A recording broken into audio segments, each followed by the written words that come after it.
Hello class, it is time to read a melody, so rhythm and pitch together. Now when we read our melodies, when we read any music, we go left to right just like when reading a book. So the first thing we want to pay attention to is our clef sign. This is in treble clef sign.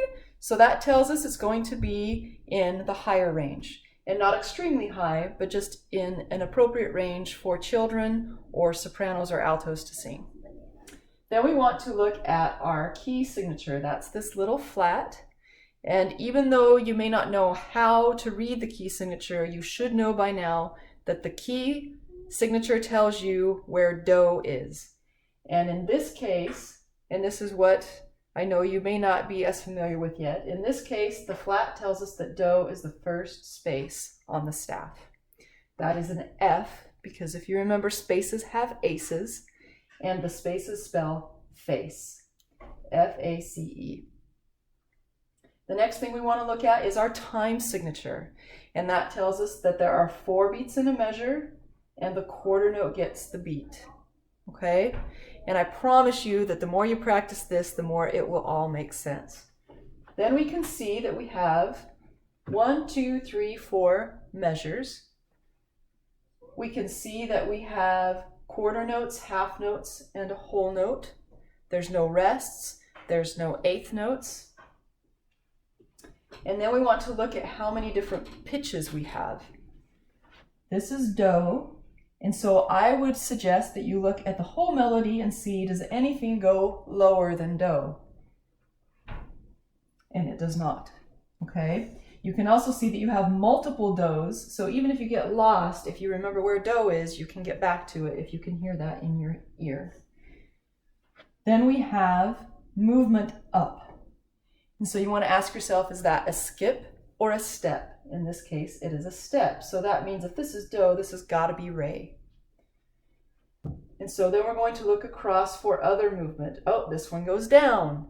Is it a skip or a step? And we can see again that it is a step. However, it's starting up higher than we've been. And so that is mi. So we have do, re, do, re, do, re, mi.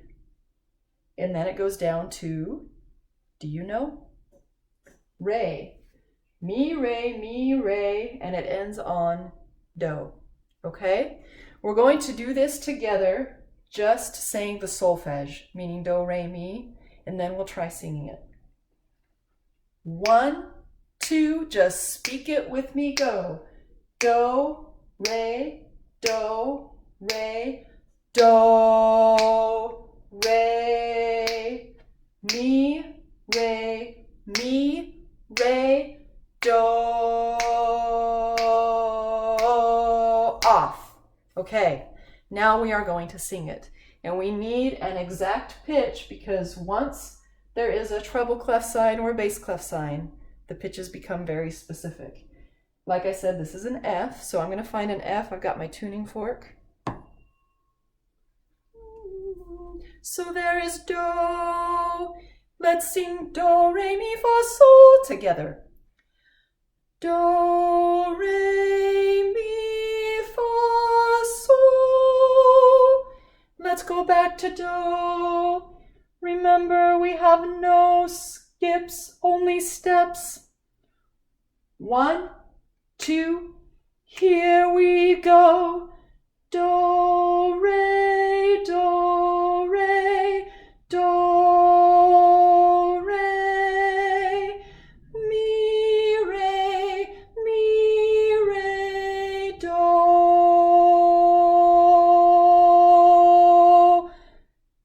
Okay, how did you do?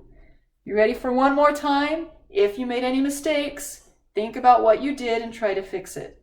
I am taking a guess that some of you did not hold the half notes as long as you should have. So that's one thing you could fix. Maybe some of you tried going up instead of down on this part. So that's another thing that you could fix. Pick one thing and let's make it better, okay? Here's our do. 1, 2, ready, go. Do, re, do, re, do.